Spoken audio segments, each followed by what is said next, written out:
सर्वशक्तिमान परमेश्वर बाबु हामी तपाईलाई धन्यवाद दिँदछौँ। आजको यो सुन्दर दिन तपाईले हामीलाई दिनुभएको छ। एक दिनको आयु थपिदिनु भयो प्रभु, हामी तपाईलाई धन्यवाद दिँदछौँ। आजको दिन कति धेरै व्यक्तिहरूले देख्न पाएनन्, तर परमेश्वर तपाईले हामीलाई अनुग्रह गर्नुभयो र आजको दिन हामीले अनुभव गर्न पाएका छौँ। आजको विश्राम दिनमा तपाईको वचनमा लेखिए जस्तै प्रभु त्यसलाई पालना गर्दै हामी तपाईको मण्डली भवनमा आएका छौँ, तपाईको उपस्थितिमा आएका छौँ। प्रभु हामी तपाईलाई हृदयदेखि नै धन्यवाद चढाउँदछौँ। र आजको सेवा सङ्गति हामी सुरु गर्न लागेका छौँ। सुरुदेखि अन्तिमसम्म तपाईँ हामीसँग भइदिनु भएको होस्। हामी तपाईलाई स्तुति प्रशंसा चढाउनेछौँ, तपाईको वचनबाट सिक्नेछौँ। साँच्चै नै प्रभु त्यसमा तपाईको अनुग्रह राखिदिनु भएको होस्। हामी सम्झँदछौँ, हाम्रा क्वायर टिमलाई तपाईको हातमा राख्दछौँ। उहाँहरूले जसरी हामीलाई अगुवाई गर्नुहुनेछ प्रभु, उहाँहरूसँग पनि तपाईँ भइदिनु भएको होस्। हामी ताली बजाउनेछौँ।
हाम्रो आजको बाइबल पाठ भजन सङ्ग्रह 119 अध्यायको अन्तिम खण्ड 169 बाट 176 रहेको छ।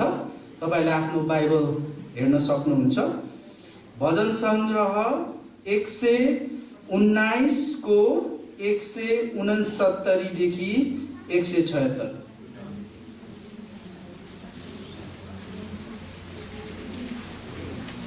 हुन्छ, जतिजनाले तपाईले पढ्न सक्नुहुन्न, जतिजनाले बाइबल ल्याउनु भएको छैन, तपाईले सुन्न सक्नुहुन्छ। म हामी सबै मण्डली परिवारको निम्ति पढ्न चाहन्छु। हे परम प्रभु, मेरो पुकार तपाईको सामु पुगोस्। तपाईको वचन अनुसार मलाई समझ शक्ति दिनुहोस्। मेरो नम्र निवेदन तपाईको सामुन्ने पुगोस्। तपाईको प्रतिज्ञा अनुसार मलाई छुटकारा दिनुहोस्। मेरो ओठ तपाईको प्रशंसाले भरिपूर्ण होऊन्, किनकि तपाईले आफ्नो विधिहरू मलाई सिकाउनुहुन्छ। मेरो जिब्रोले तपाईको वचनको भजन गाओस्, किनकि तपाईका सबै आज्ञाहरू धर्ममय छन्। तपाईको बाहुली मलाई मद्दत गर्न तत्पर रहोस्, किनकि तपाईका आदेशहरूलाई मैले चुनेको छु। हे परम प्रभु, म तपाईका उद्धारको तृष्णा राख्छु र तपाईको व्यवस्था मेरो खुसियाली हो। म जीवित रहूँ र तपाईको प्रशंसा गर्न सकूँ र तपाईका नियमहरूले मलाई थामुन्। हराएको भेडा जस्तै म बराइलिएको छु। आफ्नो दासलाई खोज्नुहोस्, किनकि मैले तपाईका आज्ञाहरू बिर्सेको छैन। आमेन। यदि मेरो आफ्नै नाउँ दिएको प्रजाले आफैले नम्र पारेर प्रार्थना गर्छ र मलाई खोजेर आफ्ना दुष्ट चालहरूबाट फर्कन्छ, तब म स्वर्गबाट तिनीहरूको प्रार्थना सुन्नेछु र तिनीहरूको पाप क्षमा गर्नेछु र तिनीहरूको देशलाई म स्वस्थ पार्नेछु। आमेन। परमेश्वरलाई धन्यवाद होस्, किनभने हाम्रो परमेश्वर तपाईँ हाम्रो प्रार्थना सुन्नुहुने परमेश्वर हुनुहुन्छ। त्योभन्दा अगाडि हामीले गरेको त्यो प्रार्थना चाहिँ नम्र भएर हामीले गर्नुपर्ने कुरा र आफ्नो दुष्ट चालहरूबाट फर्किकन चाहिँ उहाँलाई खोज्न पर्ने त्यो कुराहरू रहेको छ। र ती कुराहरू यदि हामीले गर्न सक्यौँ, यदि हामीले गऱ्यौँ भने मात्रै त्यो प्रार्थना चाहिँ परमेश्वरको सामु स्वीकार्योग्य हुन सक्छ।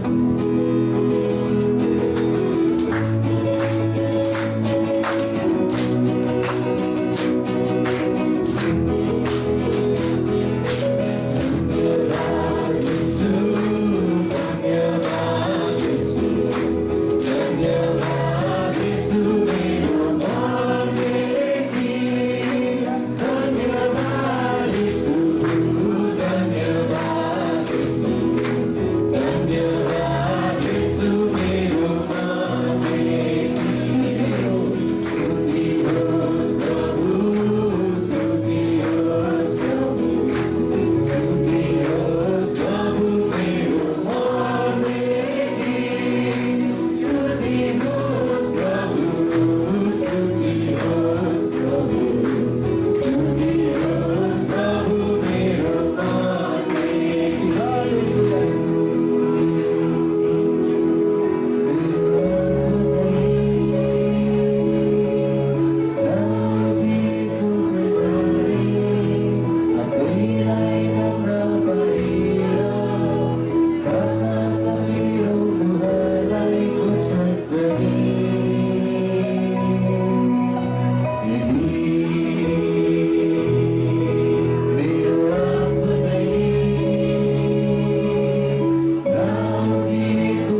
सिंहासनका मालिक, संसारका एकमात्र सृष्टिकर्ता, जो जीवितहरूका जीवित परमेश्वर, जो पवित्र पवित्र पवित्र हुनुहुन्छ। प्रभु, हामी तपाईँलाई धेरै धन्यवाद दिँदछौँ, किनभने तपाईँ मात्र प्रभु हाम्रो आशा भरोसाका योग्य परमेश्वर हुनुहुन्छ। प्रभु, तपाईँ मात्र प्रभु हामीलाई आशा दिनुहुने परमेश्वर, सबै थाकेकाहरूलाई विश्राम दिनुहुने परमेश्वर तपाईँ हुनुहुन्छ। प्रभु, हामी तपाईँलाई धेरै धन्यवाद दिँदछौँ।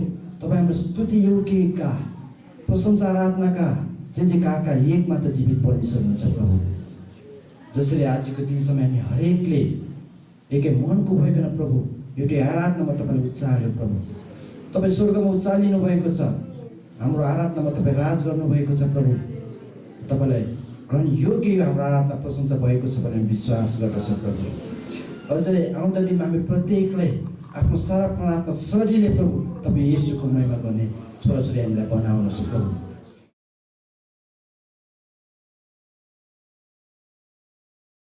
सबैलाई जय मसीह। र आउनुहोस् हामी पहिला प्रार्थना गरौँ। सबैजना आँखा चिम्लिनुहोस्। परमेश्वर पिता, हामी तपाईँलाई धेरै धन्यवाद दिँदछौँ, किनकि तपाईँ हाम्रो असल पिता परमेश्वर हुनुहुन्छ।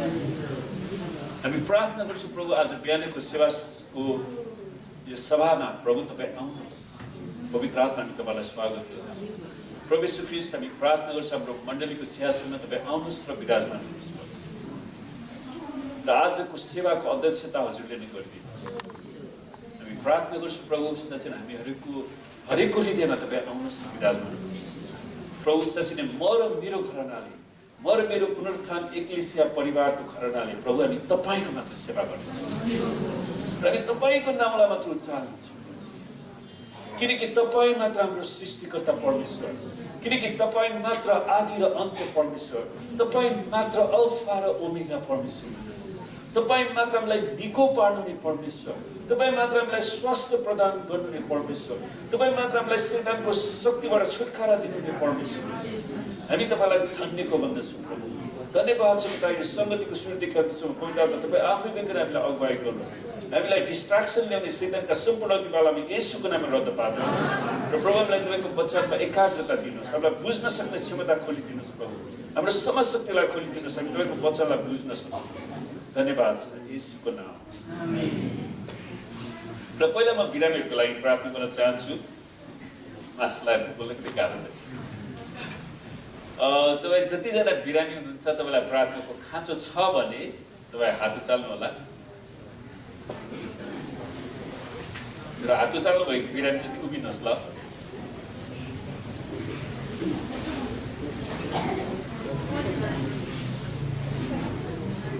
र तपाईँलाई जहाँ समस्या छ त्यहाँ आफ्नो हात राख्नुहोस् र अरूले बिरामीतिर हात बढाउनुहोस्। आउनुहोस् हामी प्रार्थना गरौँ। परमेश्वर पिता, हामी तपाईँलाई धन्यवाद दिन्छौँ। तपाईँका छोराछोरीको शरीरमा जे जति रोग बिमारहरू, शारीरिक दुर्बलताहरू, शैतानका आक्रमणहरू, तन्त्रमन्त्रका श्रापहरू छन्, त्यसलाई हामी येशूको नाउँमा निस्किने र येशूको कुराको चोटमा ती सबै रोगहरू निको भइसकेको घोषणा गर्छु। पवित्र आत्मा तपाईँले येशूको चङ्गाइलाई बगाइदिनुहोस्, प्रत्येकलाई छुनुहोस् प्रभु, पूर्ण चङ्गाइ र छुटकारा दिनुहोस्, स्वतन्त्र बनाउनुहोस् येशूको नाम।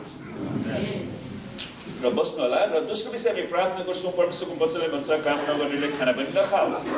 त्यसैले तपाईँ जतिजना काम गरिरहनु भएको छ, तपाईँको अर्थतन्त्रमा परमेश्वरको आशिष चाहिन्छ, तपाईँको कारोबारको भोल्युममा परमेश्वरको वृद्धि चाहिन्छ भने, अनि तपाईँको फसेका पैसाहरू उठेको चाहनुहुन्छ भने तपाईँ हात उचाल्नु होला र म तपाईँको लागि विशेष प्रार्थना गर्नेछु। राम्रोसँग प्रार्थना गरौँ। परमेश्वर पिता, हामी तपाईँलाई धन्यवाद दिन्छौँ। यी मेहनती र परिश्रमी हातहरू जसले तपाईँको वचन अनुसार विभिन्न किसिमको व्यवसायमा रोजगारमा रहेर काम गरिरहनु भएको छ, प्रभु तपाईँका छोराछोरीको व्यवसायमा तपाईँले बेहिसाब आशिष र उन्नति दिनुहोस्। तपाईँको कृपा खनाउनुहोस् परमेश्वर। अनि प्रभु हरेकको कारोबारको भोल्युमलाई बढाइदिनुहोस्। जतिजनाको रुपियाँ पैसाहरू अड्केको छ, फसेको छ, त्यसलाई हामी येशूको नाउँमा उठ्ने आज्ञा दिनुहोस्। प्रभु तपाईँले सहायता गर्नुहोस्। प्रभु जसरी तपाईँले आशिष दिनुहुन्छ भने हरेकलाई दशांश, स्वेच्छाको बेटी, धन्यवाद बेटी, प्रेम बेटी दिन सिकाउनुहोस् प्रभु। र अनि हामी प्रार्थना गर्छौँ हरेकको बालबच्चाले राम्रो शिक्षा दीक्षा प्राप्त गर्न सकुन्, असल घाँसबासको पास प्राप्त गर्न सकुन्, आफ्नो स्वर्गीय पिताको महिमा गर्न सकुन्। धन्यवाद छ येशूको नाम।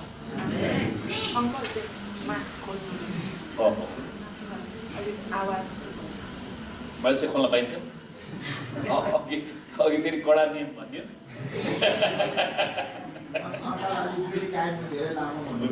मेरो दुरी धेरै पर छ त। प्रभुलाई धन्यवाद होस्।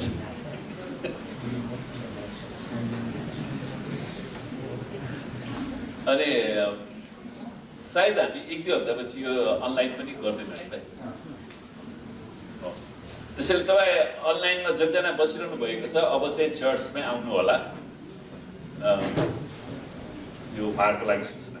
र आजको विषय छ है, आजको विषय गम्भीर विषय छ। सुन्दा साधारण छ तर यो गम्भीर विषय हो। आजको विषय छ परमेश्वरको गिल्ला कहिल्यै नगर्नुहोस्। परमेश्वरको गिल्ला कहिल्यै नगर्नुहोस्। इङ्ग्लिसमा नेभर मक गड। परमेश्वरको वचनले यो शिक्षा दिँदछ कि हरेक व्यक्ति परमेश्वरको वचनको अधीनमा बस्नुपर्छ। हरेक व्यक्ति परमेश्वरको वचनको अधीनमा बस्नुपर्छ। आमेन। सुन्नुहोस्, परमेश्वरको वचन हाम्रो संविधान हो। परमेश्वरको वचनभन्दा माथि कोही पनि जान सक्दैन क्या।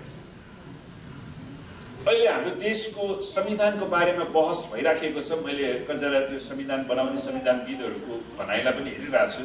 अनि उहाँहरूको भनाइ पनि संविधानभन्दा माथि प्रधानमन्त्री राष्ट्रपति कोही पनि हुँदैन।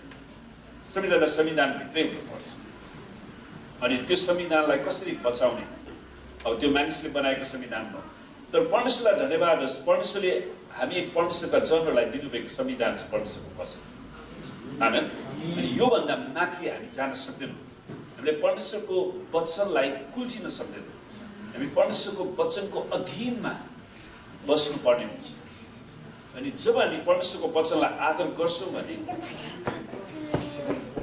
हामीले आदर गर्छौँ भने मात्र परमेश्वरको आशिष हाम्रो जीवनमा आउन सक्छ।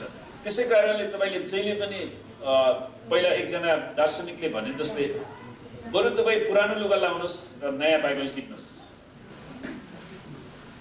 आमेन। अनि बाइबल तपाईँले किन्नुभयो भने पढ्नलाई माया हुन्छ। तपाईँले सिधैमा लिनुभयो भने चाहिँ त्यो सिधैमा आएको कुरा त्यति माया पनि हुँदैन। त्यसरी तपाईँले पैसा तिर्नै बानी गर्नुहोस् क्या। अनि सिधैमा खान चाहँदैन। आमेन। अनि तपाईँले पैसा तिर्यो भने तपाईँलाई पढ्न पनि मनपर्छ। अनि परमेश्वरको वचनले तपाईँ भिज्नुहोस्, परमेश्वरको वचनले भरिनुहोस्। त्यो एकदमै महत्त्वपूर्ण कुरा हो। जसरी प्रभु येशूले भन्नुभयो, तिमीहरू मलाई प्रेम गर्छौ भने मेरा आज्ञाहरू पालन गर्नेछौ। के हामी येशूलाई साँच्चीकै प्रेम गर्छौँ त? यदि हामी साँच्चीकै प्रभु येशूलाई प्रेम गर्छौँ भने हामी उहाँको वचनको पालन गर्छौँ। त उहाँको वचन पालन गर्नको लागि पहिला उहाँको वचनबारे हामीलाई जानकारी हुनु पर्यो। हामी त्यससँग फेमिलियर, परिचित हुनु पर्यो। आमेन। त्यसैले तपाईँले बाइबल पढ्नुहोस्। यूहन्ना 14:15 जसरी उपदेशकका लेखकले पनि आफ्नो शिक्षाको निचोड यसरी दिँदछन्। तपाईँले कतिजनाले उपदेशकको पुस्तक पढ्नु भएको छ। अनि उपदेशकका लेखकले आफ्नो निचोडमा भन्छन्, सबै कुरा सुनिएका छन्, कुराको निष्कर्ष यही हो। सबै कुरा सुनिएका छन्, कुराको निष्कर्ष यही हो, परमेश्वरको भय राख र उहाँको आज्ञाहरू पालन गर। परमेश्वरको डर राख। हामीले प्रार्थना गर्नुपर्ने विषय, परमेश्वर मलाई तपाईँको डर दिनुहोस्, तपाईँको डर र उहाँको आज्ञाहरू पालन गर। किनभने मानिसले गर्नुपर्ने सारा कर्तव्य यही नै। त हामीहरूको कर्तव्य के रहेछ त? परमेश्वरको डर राख्नु र उहाँको आज्ञा पालन गर्नु। त्यो चाहिँ हाम्रो कर्तव्य, हाम्रो ड्युटी हो। तर यो वचनको व्यवस्था गरेर है पुजारीहरूले येशू ख्रीष्टको जाँच पडतालको समय उहाँको गिल्ला गरे। सृष्टिकर्ता परमेश्वर पृथ्वीमा मानिसको शरीरमा आउनु हुँदाखेरि उनीहरूले परमेश्वरलाई हेपेर बोले। परमेश्वर मानिस हुनु भयो भन्दैमा हामीले मानिसलाई हेर्न मिल्छ? हामीले कुनै पनि मानिसलाई हेर्न मिल्दैन, किनकि मानिस परमेश्वरको स्वरूप हो। आमेन। अनि सबै मानिस, सबै जाति, सबै भाषा, सबै वर्ण, सबै रङ आदम र हव्वाबाटै आएको हो। हामीले कसैलाई एकदमै उचाल्नु पनि परेको छैन, कसैलाई खचाल्नु पनि परेको छैन। सबैजनालाई हामी बराबर प्रेम गर्न सक्छौँ। आमेन। किनकि सबै परमेश्वरको स्वरूप हो। सबै मानव जाति परमेश्वरको स्वरूप भएकै कारणले गर्दा परमेश्वर मानिसको शरीरमा आउनु। नत्र भने उहाँ सायद उहाँ अरू नै भएर आउनुहुन्थ्यो होला नि। आमेन। अनि तर ती पुजारीहरूले येशूको गिल्ला गरे अनि अन्तमा त्यसको नतिजा पनि त उनीहरूले दण्ड भोग्नु पर्यो। तिनीहरूले हेर्नुहोस् मत्ती 26 मा त्यो कुरा बताइएको छ। तिनीहरूले उहाँको मुखमा थुके। विचार गर्नुहोस्, सृष्टिकर्ता परमेश्वरलाई थुक थुकिदिए। जो व्यक्तिहरूले मानिसहरूलाई परमेश्वर चिनाउने जिम्मेवारी लिएका थिए तिनीहरूले परमेश्वरलाई थुके। यो कति गम्भीर कुरा। र हामीहरूको जीवनमा यो कुरा नदोहोरियोस्। कसैले उहाँलाई मुक्का लगाइदिए। परमेश्वर जसले तिनीलाई आमाको गर्भमा रच्नु भयो त्यही परमेश्वर मानिसको शरीरमा आउनुहुँदाखेरि मुक्का लगाए। र कसैले यसो भन्दै थप्पड लगाए।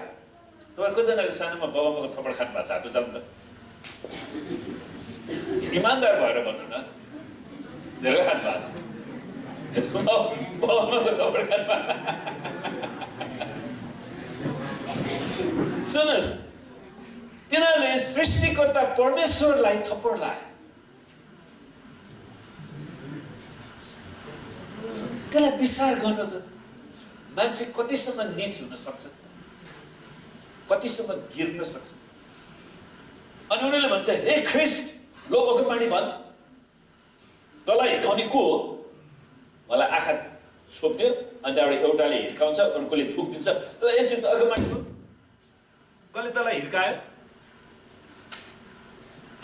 हो? अनि यसरी उनीहरूले परमेश्वरको गिल्ला गरे। प्रभु येशू ख्रीष्ट सबै पापी मानिस जातिहरूको निम्ति कल्वरीको क्रुसमा टाँगिएको बेला त्यस बेलाका यहुदी भिडले उहाँको गिल्ला गरे। त्यस बेलाको यहुदी भिडहरूले गिल्ला गरे। सुन्नुहोस्, उहाँसँग दुईजना डाकुहरू क्रुसमा झुन्डाइएका थिए। येशू ख्रीष्ट सँगसँगै दुईजना डाकुहरू पनि दायाँ बायाँ झुन्डाएका थिए। त्यहाँबाट आउने जानेहरूले आफ्नो मुन्टो हल्लाएर उहाँको गिल्ला गरे। हरेकले मुन्टो हल्लाउँदै गिल्ला गरे। र उनीहरूले भन्छ, ए मन्दिर भत्काउने र 3 दिनमा निर्माण गर्ने आफैलाई बचा।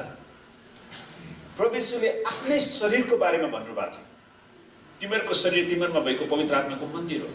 तर उनीहरूले यरुशलेमको मन्दिर भन्ठाने। उनीहरूले बुझ्न पनि चाहेन। प्रभु तपाईँले भन्न खोजेको अर्थ के हो हामीलाई बताइदिनुहोस् न भनेको भए त प्रभुले व्याख्या गर्नुहुन्थ्यो नि। तर उनीहरूले त्यसको दुरुपयोग गरे। यो आ गर्दाखेरि अलङ्कार बुझ्ने बानी छ नि हाम्रो नेपालीमा पनि। यो यहुदी जातिको पनि त्यही समस्या हो। आ गर्दा अलङ्कार बुझ्ने। प्रभुले एउटा कुरा भन्नुभएको थियो, उनीहरूले अर्कै कुरा बुझे। अनि त्यसपछि त्यही कुरालाई गिल्ला बनाए। ए मन्दिर भत्काउने र 3 दिनमा निर्माण गर्ने आफैलाई बच्चा र परमेश्वरको पुत्र होस् भने क्रुसबाट ओर्लेर तल आइछ। प्रभु येशू ख्रीष्टलाई उहाँ परमेश्वर हुनुहुन्छ भनेर प्रमाणित गर्ने सबै कुरा गर्न आवश्यक थिएन। हामी सबैलाई त्यो व्याख्या गरिरहन आवश्यक पर्दैन। मुख्य पुजारीहरूले पनि शास्त्रीहरू र धर्मगुरुहरूका सँगसँगै उहाँको गिल्ला गर्दै भने भन्छ, ती पुजारीहरू जसले परमेश्वरलाई यरुशलेमको मन्दिरमा बलिदान चढाउँथे इजरायलको पापको निम्ति, अनि त्यो पापको बलि हुनुहुने थुमालाई उनीहरूले आज गिल्ला गर्दैछ। गिल्ला गर्दैछ। कति डरलाग्दो। अनि उनीहरूले गिल्ला गरेर के भने, यसले अरूलाई त बचाए, आफूलाई चाहिँ बचाउन सक्दैन। उनीहरू शारीरिक रूपमा बाँच्ने कुरा मात्रै थियो। उनीहरूलाई आत्मिक रूपमा बाँच्ने कुनै चासो थिएन। उनीहरूले परमेश्वरको वचन पढेर गलत व्याख्या गरेर उनीहरू भ्रष्ट भइसकेका थिए। अनि जब परमेश्वरले परमेश्वरको वचनको व्याख्यालाई ठिकसँग दिनुभयो, त्यसैले उनीहरूलाई टाउको दुख्यो। झुटा शिक्षाहरूलाई जे पनि टाउको दुख्छ नि। उनीहरू झुटा शिक्षा बाँडिराखेका थिए, तर परमेश्वरले शिक्षालाई सच्याइरहनु भएको थियो। अनि त्यसैले उनीहरूले गिल्ला गर्दै भन्छन्, यसले अरूलाई त बचाए, आफूलाई चाहिँ बचाउन सकेन। यो इजरायलको राजा हो, अहिले क्रुसबाट तल ओर्लेर आओस् र हामी यसलाई विश्वास गर्नेछौँ। इजरायलको राजा हो भने क्रुसबाट ओर्लेर आओस् न। त्यो प्रभु येशू क्रुसमा जानको लागि आउनु भएको थियो। तर गिल्ला गर्नेले गिल्लाको निम्ति जे पनि गर्न सक्छ। त्यसैले प्रियहरू, हामीहरूको त्यस्तो आदत छ भने हामी होसियार गरौँ। हामीले अनजानमा परमेश्वरलाई गिल्ला गरिराखेका हुन सक्छौँ। तर उनीहरूले जान गरेका थिए। अनि उहाँसँग क्रुसमा झुन्डाइएका ती डाकुरले पनि एक किसिमले उहाँको अपमान गरे। सुरुमा दुवैजनाले अपमान गरे अनि पछिबाट चाहिँ एउटा डाकाले के गर्यो? पश्चाताप गरे। है त सुरुमा चाहिँ उसले पनि गिल्ला गरे, तर पछिबाट अर्कोले चाहिँ महसुस गरे। अनि अर्को साथीलाई भने, हामीले के गरिरहेछौँ? हामी त आफ्नै पापले पो गरिरहेछौँ। यसले त के गर्नु भएको थियो र? उहाँले रोगीहरूलाई निको पार्नु पाप हो, भूतहरूलाई धपाउनु पाप हो, मरेको मान्छेलाई बौरी उठाउनु पाप हो, कोरीहरूलाई शुद्ध पार्नु पाप हो, दासत्वमा परेकाहरूलाई छुटकारा दिनु पाप हो। अनि कमसे कम एउटाले पवित्र आत्माबाट प्रकाश पाए अनि उसले पश्चाताप गरे। अनि उसले चाहिँ प्रभु तपाईँको राज्यमा मलाई सम्झिनुहोस् है। तर सुरुमा त्यो दुवैजनाले गिल्ला गरेका थिएन। तिनीहरूले ख्रिस्ट येशूको गिल्ला गर्दै गर्दा दिनभरि र रातभरि परमेश्वर पिताको गिल्ला गरिराखेका थिए। उसले परमेश्वर पुत्रको गिल्ला गर्नु के थियो त? परमेश्वर पिताको गिल्ला गर्नु थियो, किनकि परमेश्वर पिताले परमेश्वर पुत्रलाई पठाउनु भएको थियो। आमेन। त्यसैले हामी एकदमै होशियार गर्नुपर्छ। तर उनीहरूले आफैलाई ठगिराखेको कुरा पत्तै पाएनन्। परमेश्वरको ठट्टा वा गिल्ला गर्न सकिँदैन, त्यो गर्नु हुँदैन। परमेश्वरको अस्तित्व नै नभए जस्तै गरी, परमेश्वर नै हुनु जस्तै गरी र उहाँ कहिले पनि इन्साफ गर्न आउनुहुन्न नै भने जस्तै गरिकन ती व्यक्तिहरूले परमेश्वरको ठट्टा गरिराखेका थिए। अनि वास्तवमा तिनीहरू धर्मी देखिएर पनि पापी थिए। अनि उनीहरूले आफ्नो सृष्टिकर्ता परमेश्वरको गिल्ला गरे। कुनै मूल्य नभएको मानिसले आफैलाई केही हो भनी ठान्छ भने त्यसले आफैलाई धोका दिन्छ। कुनै मूल्य नभएको मान्छेले आफैलाई म केही हुँ भनी ठान्छ भने त्यसले आफैले आफैलाई धोका दिन्छ। प्रत्येकले आफ्नै कामको जाँच गरोस्। हामी अरूलाई जाँच गर्नु सक्दा हामी आफै जाँच गरौँ आफैलाई। कहिलेकाहीँ म मण्डलीमा पनि यो कुरा देख्छु, मान्छेहरू पछाडि बसेर त्यसले पनि पाप गरेछ, त्यसले पनि पाप गरेछ, त्यसले पनि पाप गरेछ, अनि ऊ मात्रै धर्मी पाएर बस्छ। धर्मी चाहिँ संसारमा को छ? धर्मी चाहिँ को छ संसारमा? परमेश्वरको बच्चाले के हुन्छ? सबै मानिसले पाप गरेका छन्, सबै मानिसले पाप गरेका छन् र परमेश्वरको महिमाबाट टाढा रहेका छन्। अनि तल बसेर ऊ चाहिँ आफूलाई धर्मी ठहराउँदै उसले आफूलाई उचाल्छ। अनि सम्भवतः त्यो मान्छे कहिले पनि उसलाई हामीले स्वर्गमा देख्ने छैन, किनकि प्रभुले दुईजना मान्छेको प्रार्थनाको बारेमा भन्नुभयो नि थाहा छ मलाई? एकजना पापी मानिस, एउटा पुजारीको प्रार्थना। अनि पापीले चाहिँ भन्छ, प्रभु म त स्वर्गमा तपाईँको अगाडि टाउको उठाउने योग्यता मसँग छैन, म पापी हुँ, म पश्चाताप गर्छु, मलाई क्षमा गर्नुहोस्, म माथि अनुग्रह गर्नुहोस्, म माथि तपाईँको कृपा खनाउनुहोस्। तर अर्कोले प्रार्थना गरेर के हुन्छ? परमेश्वर, हात पनि माथि राखेर, परमेश्वर म त हप्तामा 2 दिन उपवास बस्छु, बाइबल पढ्छु, प्रार्थना गर्छु, गरिबहरूलाई खान पनि दिन्छु, म झुटो बोल्दिनँ, म त त्यो पापी जस्तो पनि छैन। उसले आफूलाई परमेश्वरको उपस्थितिमा जाँदाखेरि धर्मी ठहराइरहेको थियो। सुन्नुहोस्, परमेश्वरले त्यो भन्नुहुँदाखेरि त्यो उहाँले बनावटी कुरा भन्नु भएन। इजरायलमा धेरै त्यस्ता व्यक्तिहरू थिए, जबकि उनीहरूले यसैया 6 अध्याय राम्रोसँग पढेका भए उनीहरूले त्यो गर्ने थिएन। यसैया 6 अध्याय सुन्नुहोस्, यसैया स्वभावैले त्यस्तो पाप गर्ने व्यक्ति थिएन, उनी परमेश्वरको डर राख्ने व्यक्ति थिए। तर जब परमेश्वरले उसलाई दर्शन दिनुभयो नि, हिजकिया राजा मरेपछि अब को हुन्छ इजरायलको राजा, के होला, कसो होला, इजरायलको राजनीतिक अवस्था कस्तो होला भन्ने उसलाई चिन्ता थियो। उसले प्रार्थना गर्छ अनि परमेश्वरले उसलाई देखाउनुहुन्छ, ए यसैया राजा हिजकिया मरे पनि परमेश्वर सिंहासनमा हुनुहुन्छ। आमेन। अनि उसले परमेश्वरलाई सिंहासनमा विराजमान भएको परमेश्वरले देखाउनु भयो। अनि जब परमेश्वरको दर्शन उसले पाउँछ नि, उसले आफैलाई अशुद्ध र अपवित्र महसुस गरेका छ। अनि उसले भन्छ, हाय परमेश्वर, म पापी मानिस। अनि उसले पश्चाताप गर्छ। अनि स्वर्गदूतले त्यो आगो पठाएर उसको मुखमा छोएर उसको पापलाई मेटाइदिन्छ। त्यो इस्राएलीहरूले त्यो कुरालाई राम्रोसँग बुझेको भए, कतिजनाले पढ्न त पढ्छ तर कहिले बुझ्दैन, त्यस्तो गर्ने थिएन नि। त्यसैले कुनै मूल्य नभएको मानिसले आफूलाई केही हुँ भनी ठान्छ भने त्यसले आफैलाई धोका दिन्छ। प्रत्येकले आफ्नै कामको जाँच गरोस्, तब मात्र त्यसले आफैलाई अरूसँग तुलना नगरी आफैमाथि गर्व गर्न सक्छ। हामीले कहिले पनि आफूलाई अरूसँग तुलना गर्नु हुँदैन। सुन्नुहोस्, अर्को व्यक्तिले परमेश्वरसँग व्यक्तिगत सम्बन्ध राखिरहेछ, उसको आफ्नो जीवनमा विभिन्न कुराहरू तलमाथि भएर गयो होला। तपाईले आफ्नो जीवनलाई पछाडि फर्केर हेर्नुभयो भने तपाईको नराम्रो अवस्था, राम्रो अवस्था, सकारात्मक पक्ष, नकारात्मक पक्ष, ती सबै कुरा हुन्छ। त्यो त परमेश्वर र तपाईलाई थाहा छ नि। त्यसैले हामीले कहिले पनि अरूसँग तुलना गर्नु हुँदैन, किनभने हरेकले आफ्नो भार आफै उठाउनु पर्छ भनेर गलातीको पत्रमा पावलले लेख्दछन् 6:3-5। प्रियहरू, हामीले परमेश्वरको क्षमा र अनुग्रहलाई पनि गिला गर्नु हुँदैन। यदि एउटा व्यक्तिले आफ्नो पापलाई क्षमा पाएको छ भने परमेश्वरलाई क्षमा दिनुभयो भने त्यसको गिला गर्नु हुँदैन। है, परमेश्वरको क्षमा र अनुग्रहलाई हामीले कहिले पनि गिला गर्नु हुँदैन। परमेश्वरले तपाईलाई क्षमा दिनुभयो भने अब फेरि गल्ती नगर्नुहोस्, पहिला गर्नुभयो भयो, अब नगर्नुहोस्। परमेश्वरले त्यो व्यभिचारमा पक्रेको स्त्रीलाई भन्दाखेरि अन्त्यमा उहाँले के भन्नुभयो? नानी जाऊ, अब फेरि पाप नगर, अब फेरि त्यही कुरा नगरे। तर परमेश्वरको वचनले भन्छ, कोही मान्छे पनि परमेश्वरको वचन भन्दा चलाख बन्नु हुँदैन क्या, किनकि उनीहरूले परमेश्वरको वचनलाई लत्याए। तर हामी लत्याउन चाहँदैन। उनीहरूले गल्ती गर्यो भन्दा हामी गल्ती गर्दैनौँ।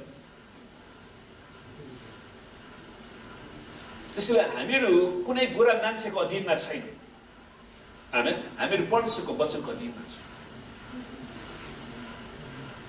पुरुषकामीहरू, चोरहरू, लोभीहरू, मतवालाहरू, निन्दा गर्नेहरू, लुटाहरू परमेश्वरको राज्यको हकदार हुने छैन।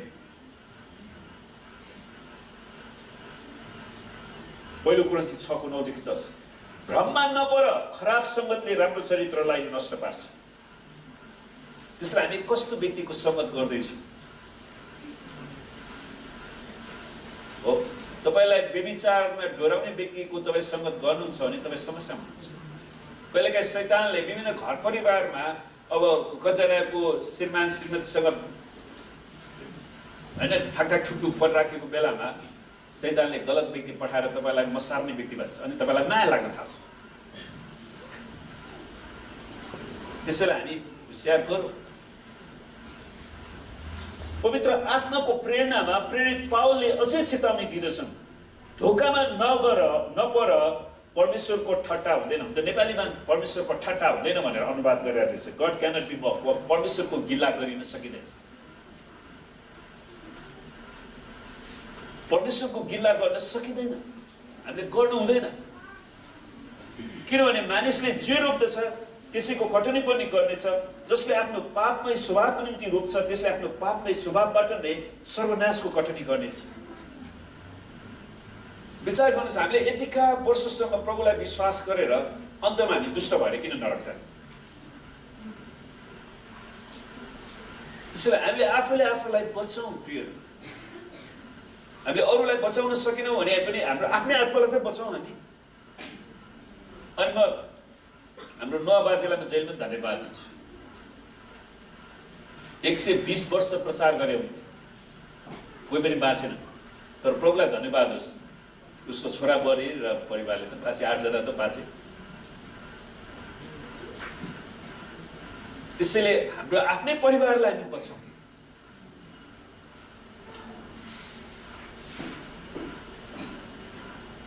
परमेश्वरको ठट्टा हुँदैन वा परमेश्वरको गिला गर्न सकिँदैन भन्नुको अर्थ उहाँको वचनलाई व्यवस्था गर्ने व्यक्ति द्वन्द्वबाट उम्किन सक्दैन। किनकि उहाँले हरेक मानिसलाई उसको काम अनुसार दिनुहुनेछ। उसको काम अनुसार दिनुहुनेछ। खराब काम गर्ने हरेक मानिसमाथि सङ्कष्ट र आपत आइपर्नेछ। सो त रोमी 2:6-9 र आदम र हव्वाले परमेश्वरको वचन परमेश्वरको आज्ञाहरूको व्यवस्था गर्दा परमेश्वरले उनलाई अदनको बगैँचाबाट निकालिदिनु। त्यो आशिषको बगैँचाबाट परमेश्वरले उसलाई निकालिदिनु भयो, जसको कारण मानिसको जीवन कष्टप्रद भयो। आज हामीले त्यही कष्ट भोगिराखेका छौँ। उसको पापको दण्ड यो उत्पत्ति 2:15-17 6 24 पाइन्छ। त्यसरी नै हनन्या र सफिराले पनि परमेश्वरलाई नै ढाँटेको कारण उनीहरूले मृत्युदण्ड भोग्नु पर्यो। वास्तवमा पत्रुसले भन्छ नि, तिमीहरूले मानिसलाई होइन परमेश्वरलाई नै ढाँटेका छौ। परमेश्वरको गिल्ला गर्छ। परमेश्वर शरीरमा देखा पर्नु भएन भन्नेमा जे पनि बोल्न सकिन्छ। हामीले बोलेका ढाँटेका हरेक कुराहरू परमेश्वरले हिसाब किताब राख्नुहुन्छ। प्रेरित 5:1-11 पाइन्छ त्यो कुरा। परमेश्वरको ठट्टा हुँदैन वा परमेश्वरको गिला गर्न सकिँदैन भन्नाले परमेश्वरलाई ठग्न सकिँदैन भन्ने पनि बुझिन्छ। किनकि परमेश्वरको वचन जीवित र क्रियाशील हुन्छ, कुनै पनि दुईधारे तरबारभन्दा बढी धारिलो हुन्छ। परमेश्वरलाई ठग्ने मान्छे आफूले आफूलाई ठग्छ र हृदयका विचार र इच्छा जाँच्न सक्ने हुन्छ। परमेश्वरको दृष्टिमा सृष्टिको कुनै कुरा लुकेको हुँदैन। हामीले गोप्य रूपमा गरेका पापहरू सबै परमेश्वरले देख्नुहुन्छ। अस्ति मलाई एकचोटि मेरो बाबुले प्रश्न सोधिरहेको थियो, यानि किन यो परमेश्वरको यो आँखै आँखा बाइबलमा एउटा पाउँछ नि, आँखै आँखा। त्यसको मतलब के त, परमेश्वरले सबै कुरालाई देख्नुहुन्छ। उहाँसँग प्रशस्तै आँखाहरू छ। हामीसँग 2टा आँखा मात्रै छ, तर परमेश्वरसँग प्रशस्त आँखा छ। उहाँको आँखाले पृथ्वीको एक छेउदेखि पल्लो छेउ सबैलाई देख्न सक्छ। आमेन। उहाँले हाम्रो विचारलाई, हाम्रो मनलाई, हाम्रो दिमागमा के कुरा खेलिरहेछ त्यसलाई पनि उहाँले देख्नुहुन्छ। त्यसैले हामी परमेश्वरलाई ढाक्न सक्दैनौँ, परमेश्वरलाई गिल्ला गर्न सक्दैनौँ। उहाँको नजरको सामु सबै कुरा स्पष्ट र खुला छन् अनि उहाँलाई नै हामीले लेखा दिनुपर्छ। हिब्रू 4:13 उहाँलाई नै हामीले लेखा दिनुपर्छ। किनभने एक दिन हामीले परमेश्वरलाई लेखा दिनुपर्छ भन्ने कुरालाई हामीले बुझ्न सक्यौँ भने हाम्रो हेर्ने शैली, हाम्रो जीवन जिउने शैली नै परिवर्तन भएर जान्छ। आमेन। आकान, तपाईँले पढ्नु भएको छ नि कुरान करारमा, आकानले समुदायबाट आफ्नो पाप लुकाए तापनि परमेश्वरको गिल्ला वा ठट्टा हुन सकेन। है परमेश्वरले देखाए त मलाई केही पनि भएन, किनकि तिनले परमप्रभुले मनाइ गर्नुभएको कुराप्रति लोभ गरेर जमिनभित्र 200 सेकेल भनेको केजीमा अनुवाद गर्दाखेरि 2.3 केजी हुँदो रहेछ। 2.3 केजी ओजनको चाँदी र 50 सेकेल भनेको 0.6 केजी ओजनको सुनको डन्डा र बाबिलोन देशमा उत्पादन भएको एकदमै राम्रो क्वालिटीको ओढनी लुकाएर उनले राखेका थिए। परमेश्वरले त्यो मनाइ गर्नुभएको थियो यहोशू 7:21 त्यसको नतिजा के भयो त? उनी ढुङ्गाले हिर्काएर उसले मृत्युदण्ड पाउँछ। यहोशू 7:25-26 त्यो कुरा पाउँछ। त एलिसा अगमवक्ताको नोकर गेहजीले पनि झुटो कुरा बोलेर नामानसँग 1 तोडा चाँदी भनेको कति थाहा छ केजी हिसाबमा? गोविन्द भाइलाई थाहा हुनुपर्ने, त्यो भनेको 34 किलो रहेछ र 2 जोर लुगा अरूको निम्ति भनेर उनले माग्छन् र घरमा लुकाउँछन्, तर त्यसबाट परमेश्वरको गिल्ला हुन सकेन र अन्त्यमा नामानको कुष्ठ रोग उसमै सर्यो। विचार गर्नुहोस्, त्यो बेलामा कुष्ठ रोगको भ्याक्सिन थिएन। त्यसैले कुष्ठ रोग लागेपछि समाजबाट बाहिर क्वारेन्टिनमै बस्नु पर्थ्यो जीवनभर। दोस्रो राजा 5:20-27 योना पनि तपाईँ थाहा छ नि, परमेश्वरबाट भाग्ने प्रयास गरिँदा पनि उनी माछाको पेटभित्र बस्नु पर्यो। विचार गर्नु, योनालाई सुन्दाखेरि कति माछा गना होला। योना यहाँ आउने हो भने माछा खाँदा मात्रै मिठो हुने, त्यो गनाउँदा त्यो साह्रै गनाउँछ नि होइन। त नयाँ करारमा हेरोद राजा, यो हेरोद अग्रिपा 1 रहेछ है, त्यहाँ थुप्रै हेरोद छ नि त। हेरोद अग्रिप्पा 1 ले टुरोस र सिडोनको मानिसहरूको माझमा भाषण गरेपछि मानिसहरूले त्यो बेलाका मानिसहरूले के भने यो त ईश्वरको बोली हो, मानिसको होइन भनेर मानिसहरू कराए। टुरोस र सिडोनका मानिसहरूसँग चाहिँ खाद्यान्नको अभाव थियो अनि उनीहरूले हेरोदलाई रिस उठा भएर त्यहाँ उसले खाद्यान्न पठाउँदै पठाएन कि। अनि त्यसपछि टुरोस र सिडोनका मान्छेले होइन अब यो राजालाई खुसी बनाउनु पर्यो भनेर अनि उसलाई तपाईँको भाषण हामी सुन्छौँ भनेर उनलाई बोलाउँछन्, खुसामत गर्छन्। अनि त्यहाँबाट गएर हेरोद पनि अनि मख पऱ्यो, ल ठिक छ यिनीहरूले मलाई सम्मान गरे भनेर उनीहरूले भाषण दिन्छ। अनि भाषण दिएपछि तिनीहरूले एकदमै होइन हो यो त ईश्वरकै बोली हो, मानिसको होइन भनेर उनीहरू कराए। उनीहरूले हेरोदलाई ईश्वर बनाए। तर हेरोदले परमेश्वरलाई महिमा नदिएकोमा त्यतिखेरै प्रभुको एउटा स्वर्गदूतले उनलाई प्रहार गरे र स्याउ स्याउ किरा परेर उनको मृत्यु भयो। जुन कुरा प्रेरित 12 को 20 देखि 23 मा पाइन्छ। विचार गर्नुहोस्, उसले परमेश्वरलाई महिमा नदिँदाखेरि परमेश्वरको स्वर्गदूतले उसलाई प्रहार गर्दाखेरि स्याउ स्याउ किरा परेर उनको मृत्यु भयो। जसलाई उनीहरूले ईश्वर भनिराखेका थिए उसको त मृत्यु। त्यसले परमेश्वरको गिला गर्न सकिँदैन, परमेश्वरको ठट्टा हुँदैन। वर्तमान समयमा पनि आफ्ना प्रसिद्धि, पैसा र सफलताको कारण केही व्यक्तिहरूले परमेश्वरको गिला गर्दा उनीहरूले असामयिक मृत्युको दण्ड पाउनु पर्यो। वर्तमान समयमा पनि यो केस रहेछ। हेर्नुहोस् है, आफ्नो प्रसिद्धि, उसले कमाएको पैसा र उसको सफलताको कारण केही व्यक्तिहरूले परमेश्वरको गिल्ला गरे। उनीहरूले आफूलाई परमेश्वरभन्दा माथि लगे। अनि त्यसमा एकजना प्रख्यात व्यक्ति हुन्छ, तपाईँले सुन्नु भएको छैन, एउटा जन लेनन भन्ने व्यक्ति। कसरी सुन्नु भएको छ उसको गीत? सुन्नु भएको छ? हाम्रो एकजना भाइले सुन्नु भएको छ। यिनी बेलायतका प्रख्यात सङ्गीतकार र गीतकार थिए 1960 को दशकमा है। 1960 को दशकको कुरा हो यो। अनि उनीहरूको चाहिँ एउटा ब्यान्डको नाम थियो द बिटल्स। सुन्नुभएको छ? बिटल्स नामक यिनी ब्रिटिस इन्भेजन ब्यान्डका सह-संस्थापक पनि थिए। ब्रिटिस इन्भेजन ब्यान्ड भन्ने उनीहरूको एउटा ब्यान्ड खोलाएर छ, म्युजिक ब्यान्ड, त्यसका सह-संस्थापक थिए। अनि लेननले पल मैकार्टनी, जर्ज हेरिसन र रिङ्गो स्टार सँगै मिलेर 100 गीतहरू रचना गरेका थिए, जुन गीतहरू एक दशक भने थाहा छ?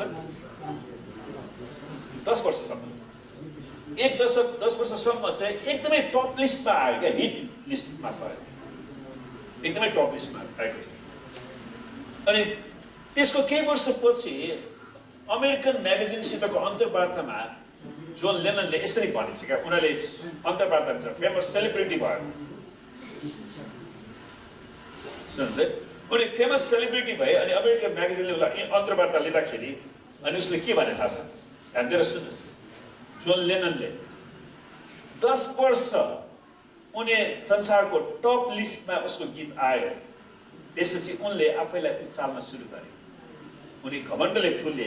अनि उनले के भन्छन् अमेरिकन म्यागजिनसितको अन्तर्वार्तामा? क्रिस्टियानिटीको अन्त्य हुनेछ। अब कसैले क्रिस्चियन गीत सुन्दैन? क्रिस्टियानिटीको अन्त्य हुनेछ, यो हराउनेछ। मैले यसमा कुनै विवाद गर्न आवश्यक छैन, म निश्चित छु यसो ठिकै हुनुहुन्थ्यो। उसले भनेको हेर्नुहोस् है त, जोन लेननले यसो ठिकै हुनुहुन्थ्यो, तर उहाँको चेलाहरू चाहिँ साह्रै सिम्पल, साह्रै साधारण।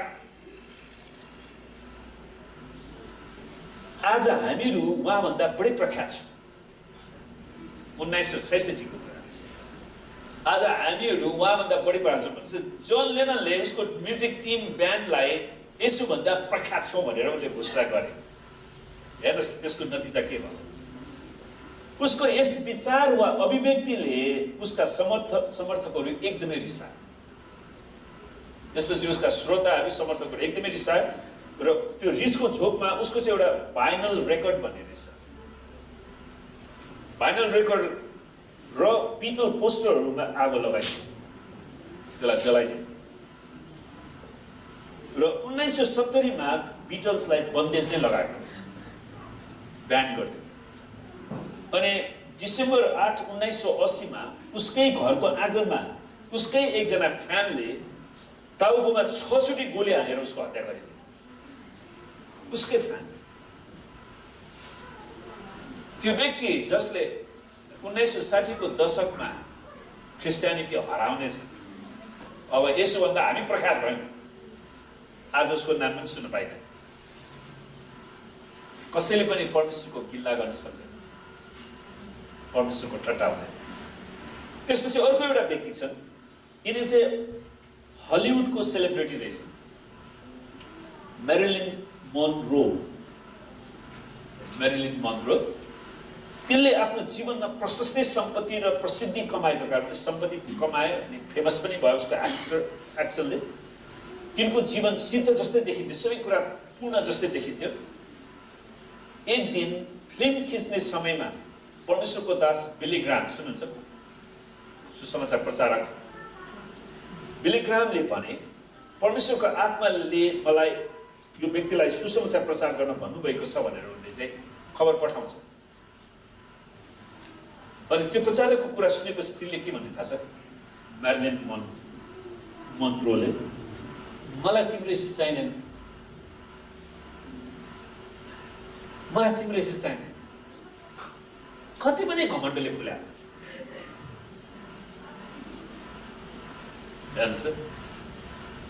अनि 1 हप्तापछि तिनलाई आफ्नै बिछौनामा मृत फेला पारे। उसले परमेश्वरको त्यो अन्तिम मौकालाई इन्कार गर्यो नि। आफ्नै ओछ्यानमा तिनी मरेको लास भेटाइयो। कसैले भनेका छन् कि तिनलाई चाहिँ डिप्रेसनले सताइराखेको थियो, त्यो एकदमै डिप्रेसनमा थिए र तिनले आत्महत्या गरिन्। वास्तवमा यो तिनले परमेश्वरको खोजी गर्नुपर्ने अन्तिम मौका थियो। मैले परमेश्वरलाई चिन्नुपर्छ। त्यो अवस्थामा परमेश्वरलाई अन्तिम मौका दिनुभएको थियो, तर उसले आफैलाई घमण्ड बनाएर लास्ट मुनि आफै आत्महत्या गर्नु पर्नु पर्यो। आज कहाँ छ त्यो दिन? तर परमेश्वर त जीवित हुनुहुन्छ। आमेन। त्यसपछि आउँछ अर्को, गएको हप्ता मैले तपाईँलाई भनेको छु नि, टाइटानिक जहाज, पानी जहाजको बारेमा। टाइटानिक पानी जहाजको बनाउने व्यक्ति थोमस एन्ड्रुज भन्ने व्यक्ति रहेछ। थोमस एन्ड्रुज, यसले त्यो बेलाको प्रख्यात पानी जहाज, वास्तवमा यो 1912 को कुरा, 100 वर्षभन्दा अगाडि, त्यो बेलाको सबैभन्दा प्रख्यात पानी जहाज टाइटानिक निर्माण गरेका थिए। त्यो प्रभावशाली पानी जहाजको बारेमा, त्यो सामुद्रिक यात्राको निम्ति कति सुरक्षित छ त भन्ने बारेमा एकजना ब्रिटिस पत्रकारले प्रश्न गरेका थिए यो थोमस एन्ड्रुलाई। थोमस, तपाईको पानी जहाज टाइटानिक कतिको सुरक्षित छ, तपाईले के भन्न सक्नुहुन्छ यसको बारेमा भनेर उसलाई प्रश्न सोद्धाखेरि त्यसको उत्तर दिँदै थोमसले भन्छन्, हेर्नुहोस् त उसको उत्तर ध्यान दिएर सुन्नुहोस्, परमेश्वर आफैले पनि त्यो जहाजलाई डुबाउन सक्दैन। कति घमण्ड होला, परमेश्वरले पनि यो पानी जहाजलाई डुबाउन सक्दैन। माय गुडनेस, कस्तो कस्तो उत्तर आउँछ मान्छे, कति घमण्ड भयो। हुन त टाइटानिक जहाज एकदमै विशाल जहाज हो, तर के भयो थाहा छ तपाईँलाई? अप्रिल 14, 1912, 1912 अप्रिल 14 तारिकको दिनमा टाइटानिक जहाजको दुर्घटना भयो। हुन त उनीहरूले त्यसको सतहले चाहिँ के अरे आइसलाई हिकाएको थियो कि भन्छ, तर त्यहाँबाट बाँच्ने एकजना व्यक्ति र त्यहाँ अरू व्यक्तिहरू पनि, दिदीबहिनीहरू पनि बाँचे समयमा गरे। वास्तवमा त्यो पड्केको थियो क्या भित्र तलपट्टि, अनि त्यो 2 टुक्रा भयो, जहाज 2 टुक्रा भएर डुबिरहेको थियो। परमेश्वरले पनि यो जहाजलाई डुबाउन सक्दैन भनेर त्यस्तो घमण्ड दिनु पर्दैन, बरु परमेश्वरसँग पुकारा गराए भए बाँच्न सक्छ। आमेन। प्रियहरू, परमेश्वरको गिल्ला आउन सक्दैन। अनि त्यो सामुद्रिक इतिहासकै सबैभन्दा भयानक दुर्घटना थियो भने जसको कारण 1517 जना मान्छेहरू, 1517 जना मान्छेहरूको मृत्यु भयो। उनीहरूले बिना फाट्नु पर्नु। कहिलेकाहीँ यो परमेश्वरविहीन घमण्डी मानिसहरूसँग यात्रा गर्दाखेरि तपाईँले मृत्यु पाउनुहुन्छ क्या। त्यसैले पनि हामीले सङ्गत पनि चुन्नै पर्ने रहेछ। कहिलेकाहीँ चाहिँ प्लेनमा चढ्दाखेरि अब त्यहाँ सबै खालको मान्छे हुन्छ है, त्यसो म चाहिँ त्यसले प्रार्थनै गर्छु, प्रभु यो जहाजलाई बचाउनुहोस्। अनि परमेश्वरले एकजना धर्मी जनको कारणले पनि धेरैलाई बचाउनुहुन्छ। सुन्नुहोस्, त्यो बेलामा यो बेलायतबाट न्युयोर्क अमेरिकाको यात्रामा थियो त्यो जहाज, अनि उसको घमण्डको कारणले त्यो नष्ट भएर गएको थियो। अब अर्को एउटा चौथो कुरा, राजनैतिक क्षेत्रको गवाही। यो चाहिँ ब्राजिलको प्रेसिडेन्ट, ब्राजिलको राष्ट्रपति चुन्ने क्रममा ट्यान्क्रेडो, यो मान्छेको नाम अलग थाहा छ, ट्यान्क्रेडो नेवेस भन्ने एकजना मान्छे रहेछन्, जसले चाहिँ ब्राजिलको राष्ट्रपति चुनावमा उठेका थिए। अनि यसले त्यो राष्ट्रपति चुनावमा भाग लिँदाखेरि, प्रेसिडेन्सियल चुनावमा भाग लिँदा यस्तो घोषणा गर्छ। उसले के घोषणा गरेर थाहा छ? यदि मैले 5 लाख भोट प्राप्त गरेँ भने, हेर्नुहोस् है त, यो ट्यान्क्रेडो नेवेसले भनेको, यदि मैले 5 लाख भोट प्राप्त गरेँ भने परमेश्वरले पनि मलाई प्रेसिडेन्टको पदबाट हटाउन सक्दैन। किन परमेश्वर शब्द राख्नु पर्ने? संसदले मलाई हटाउन सक्दैन भने हामी कुरा अर्को हुन्थ्यो नि। परमेश्वरले पनि मलाई हटाउन सक्दैन। कति घमण्ड! सुन्नुहोस्, के हो थाहा छ त्यसको नतिजा? उनले त्यति नै भोट त प्राप्त गरे, 5 लाख भोट प्राप्त गरे, तर दुर्भाग्य त्यो प्रेसिडेन्ट वा राष्ट्रपति बन्नु एक दिन अघि उनी बिरामी परे र तुरन्तै उनको मृत्यु भयो।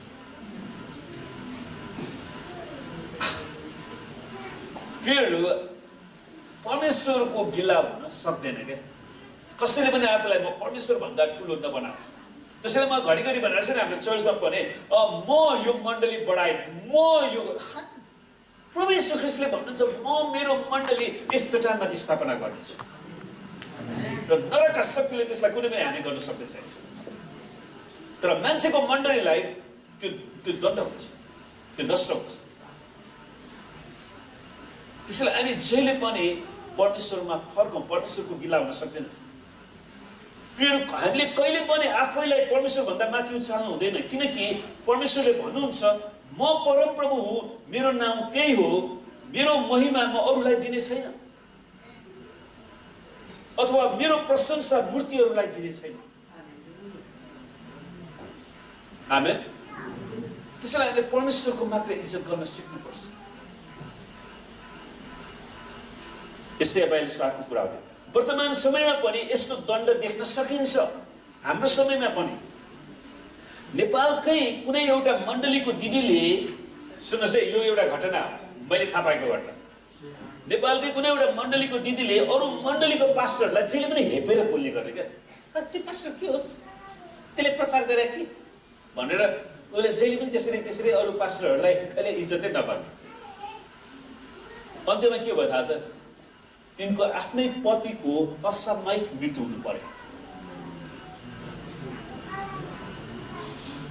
परमेश्वरको जनको विरुद्धमा बोल्नु हुँदैन क्या। आमेन। होशियार गर्नुपर्छ।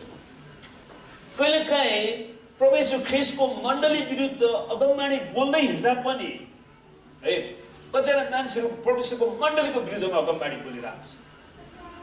अझ अमेरिकामा त त्यहाँको भाषा त मण्डली मर्यो, त्यस्तो त्यो बिना खाएको मान्छेहरू मण्डली मर्छ भने, मण्डली येशू ख्रीष्टको शरीर हो, येशू मृत्युबाट बौरी उठ्नु भएको छ, कसरी मण्डली मर्छ?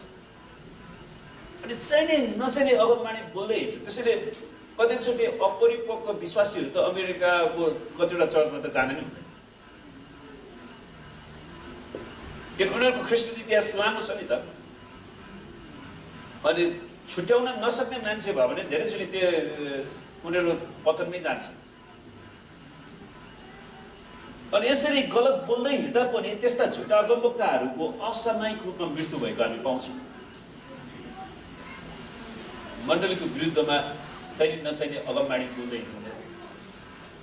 होशियार गर्नुहोस्। हितोपदेश 28:4ले भन्छ नि, व्यवस्था त्याग्नेहरूले दुष्टहरूको प्रशंसा गर्छ, व्यवस्था त्याग्नेहरूले उनीहरूले दुष्टको प्रशंसा किन गर्छ? किनभने उनीहरूले पनि परमेश्वरको वचन त्यागे क्या। त्यसैले उनीहरूले दुष्टले गरेको सबै कुरा ठिकै लाग्छ उनीहरूलाई। मण्डली फुटाउने मान्छेहरूको काम ठिकै लाग्छ उनीहरूलाई, किनभने उनीहरूले परमेश्वरको वचन पछ्याउँदैन। हामीहरू होसियार गर्नुपर्छ। हाम्रो आत्मिक परिपक्वता चाहिँ हामी गलत व्यक्तिबाट अलगिन सिक्नुपर्छ। तिमीहरू पवित्र हो किनभने म पवित्र छु। पवित्र हो भनेको मतलब के त? अलगियो। अशुद्ध कुराहरूबाट, अशुद्ध व्यक्तिहरूबाट, खराब मानिसहरूबाट, परमेश्वरको वचनको विरुद्धमा जाने व्यक्तिहरूबाट अलगियो। हामी अलगिन मात्रै सक्छौँ कि हामीले उनीहरूलाई परिवर्तन गर्न सक्दैन। आमेन। जसरी सन्त यहुदाले चेतावनी दिँदछन्, जसरी सदोम र गमोरा र तिनका आसपासका सहरहरू जुनहरू व्यभिचार गरेर अस्वाभाविक काम बस्नमा फसेका थिए, तिनीहरू अनन्त अग्निको दण्ड भोगेर उदाहरण बनेका छन्। सदोम र गमोरामा परमेश्वरले दण्ड खानुहुन्न। किन? किनकि समलिङ्गीको पाप, अनि त्यहाँ सबै बाल बलिदानहरू, गर्भपतनको पापहरू, सबै किसिमको पापहरू त्यहाँ थिए। त्यसै गरी सपना देख्ने यी मानिसहरूले आफ्नो शरीरलाई अशुद्ध तुल्याउँछन्, अधिकार इन्कार गर्छन्, स्वर्गीय प्राणीहरूको निन्दा गर्छन्। उनीहरू त्यतिकै गर्छन्। तर प्रधानदूत मिखाएलले पनि मूसाको लासको विषयमा दियाबलससँग विवाद गर्दाखेरि त्यसलाई निन्दापूर्ण दोष लगाउने साहस नगरी प्रभुले तँलाई हप्काउन् भनेथे। बोले चाहिने नचाहिने छाडा शब्दहरू बोलेर श्राप दिनु सट्टा कोही कोही मान्छेहरूको बोली जहिले पनि मैले बुझेँ। खास समस्या के रहेछ भने जसले छाडा कुरा बोल्छ नि, त्यो किन थाहा छ? त्यसको मुख्य कारण चाहिँ उसको बाबाआमाले उसलाई त्यसरी नै हुर्काए क्या।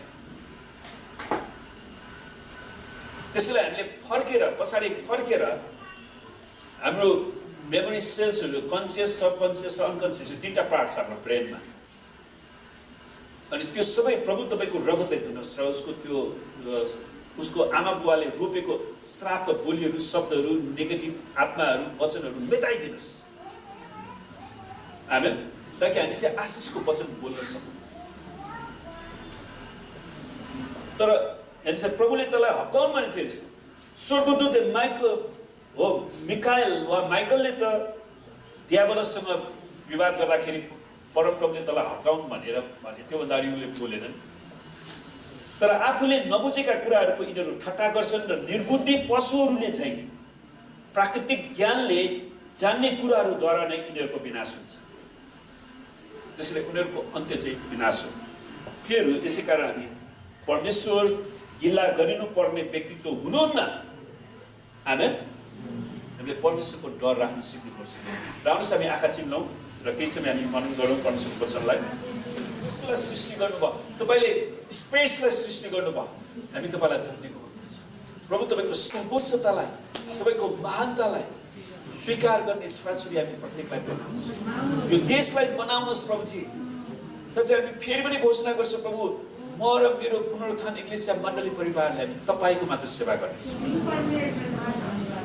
प्रभु। तपाईँलाई मात्र हाम्रो हृदयको सिंहासनमा विराजमान गर्नेछौँ। तपाईँलाई मात्र यस मण्डलीको सिंहासनमा हामी विराजमान गराउँदछौँ प्रभु। तपाईँले सहायता गर्नुहोस् परमेश्वर पिता। हामी प्रार्थना गर्छौँ आज जो जति आउन सक्नु भएन, कोही रोगी बिरामी हुनुहुन्छ भने उनीहरूलाई हामी येशूको नाममा चङ्गाइको घोषणा गर्छौँ। कोही घटी कमीमा छन् भने उनीहरूको आवश्यकतालाई पुर्याउने आज्ञा दिँदछौँ प्रभु। हामी प्रार्थना गर्छौँ यो हप्ताभरिको हाम्रो सेवाकाईमा, यात्रामा, पढाइमा तपाईँले आशीर्वाद दिनुहोस्। हामी प्रार्थना गर्छौँ प्रभु, साँच्चै नै परमेश्वर तपाईँले यस मण्डलीलाई प्रभु तपाईँले आशिष दिनुहोस्, हरेकलाई तपाईँले रक्षा गर्नुहोस् प्रभु। तपाईँले पुनरुत्थान एक्लेसिया मण्डली परिवारलाई प्रभु आफ्नो मुख चम्काउनुहोस् र यस मण्डलीमाथि तपाईँको अनुग्रह खन्याउनुहोस् प्रभु। परमेश्वर पिता, हामी प्रार्थना गर्छौँ तपाईँको आफ्नो चेहरा हामीमाथि प्रकाश गरिदिनुहोस् र तपाईँको शान्तिले भन्नुहोस् प्रभु। यस मण्डलीमा तपाईँको नाउँ मात्र उचालिन सकिनुहोस्। हामी तपाईँलाई धन्यवाद गर्दछौँ र परमेश्वर पिताको प्रेम, प्रभु यीशु ख्रीष्टको अनुग्रह र पवित्र आत्माको संगति र सहभागिता हामीहरू हरेकसित आजदेखि सदा सर्वदा रहिरहोस्। येशूको नाम। आमेन।